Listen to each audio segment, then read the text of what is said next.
ॐ अतः गायत्री कवचम्।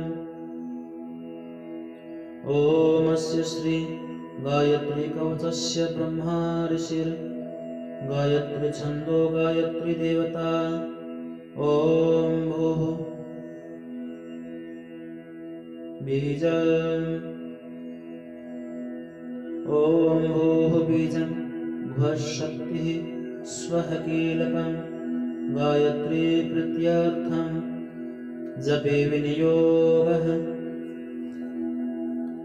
पञ्चवक्त्रां दशभुजां सूर्यकोटिसमप्रभां सावित्रीं ब्रह्मवरदां चन्द्रकोटिसुशीतलां त्रिनेत्रां सितवक्त्रां च मुक्ताहारविराजितां वराभयां कुशकशा हेमपात्राक्षमालिकां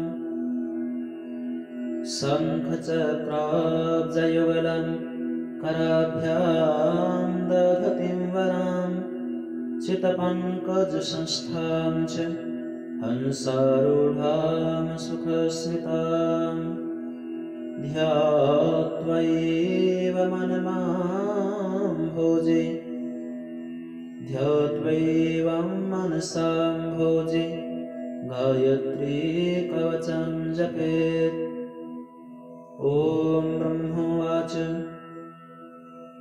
विश्वामित्र महाप्राज्ञ गायत्री कवचं शृणु यस्य विज्ञानमात्रेण त्रैलोक्यं वसयत्क्षणात्।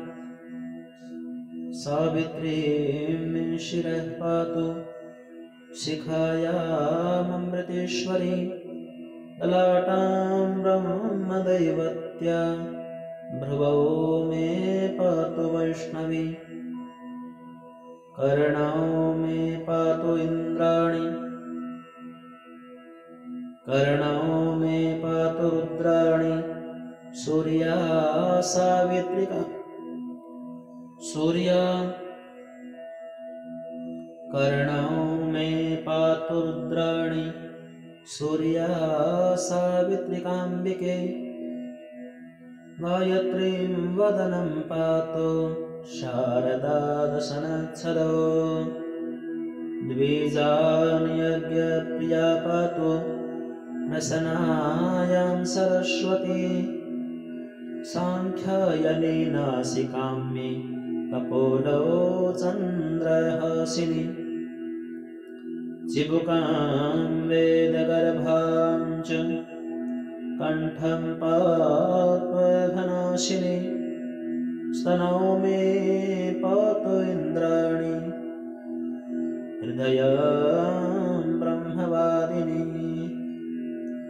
उदरं विश्वभुक्त्री च नाभौ पातु सुरप्रिया।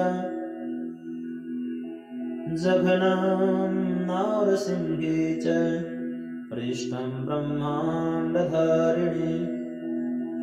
पार्श्वौ मे पातु पद्माक्षी गुह्यं गोगोत्रिकावतु। ऊर्वोरोङ्काररूपा च जानवो सान्धिकात्मिकावतु। पार्श्वौ मे पातु पद्माक्षी गुह्यं गोगोत्रिकावतु। ऊर्वोरोङ्काररूपा च जानवो सान्ध्यात्मिकावतु।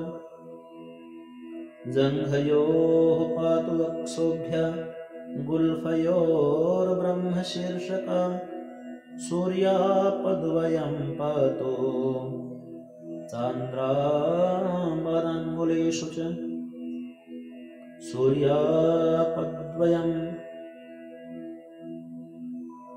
सूर्यापदद्वयं पातु चन्द्रापादाङ्गुलीषु च। सर्वाङ्गवेदजननी पातु मे सर्वदा नघ। इत्येतत् कवचं ब्रह्मा गायत्र्या सर्वपावनम् पुण्यं पवित्रं पापघ्नं सर्वरोगनिवारणम् त्रिसन्ध्यं य पठेद्विद्वान् सर्वान् कामानवाप्नुयात् सर्वशास्त्रार्थतत्त्वज्ञः स भवेद् वेदवित्तमः सर्वयज्ञफलं प्राप्य ब्रह्मान्ते समवाप्नुयात्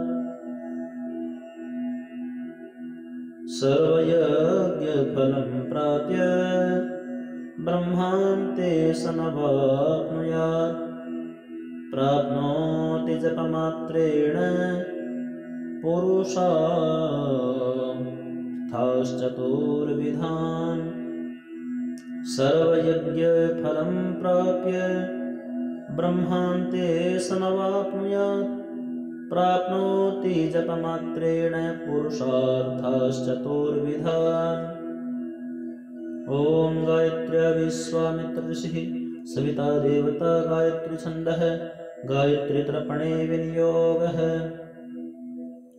ॐ भूर्वेद पुरुषं तर्पयामि ॐ भुवः यजुर्वेद पुरुषं तर्पयामि ॐ स्वः सामवेद पुरुषं तर्पयामि ॐ महः अथर्ववेद पुरुषं तर्पयामि ॐ जनः इतिहास पुराण पुरुषोत्तमं तर्पयामि ॐ जनः इतिहास पुराण पुरुषं तर्पयामि ॐ तपः सर्वांग पुरुषं तर्पयामि ॐ सत्यं सत्यलोक पुरुषं तर्पयामि ॐ भूर्लोक पुरुषं तर्पयामि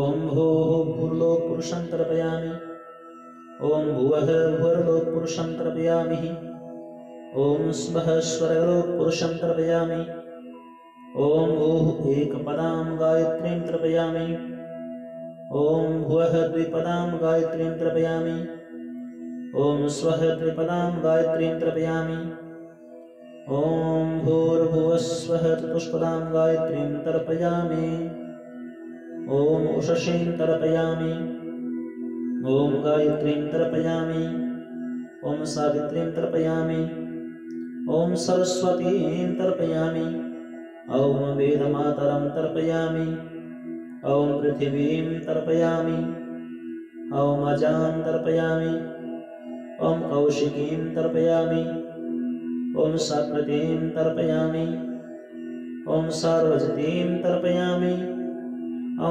तत्सत्ब्रह्मार्पणमस्तु यस्य स्मृत्या चरणामुक्त्या तपोयज्ञक्रियादिषु न्यूनं सम्पूर्णतां याति सद्यो वन्दितमच्युतम् श्रीविष्णवे नमः श्रीविष्णवे नमः श्रीविष्णवे नमः।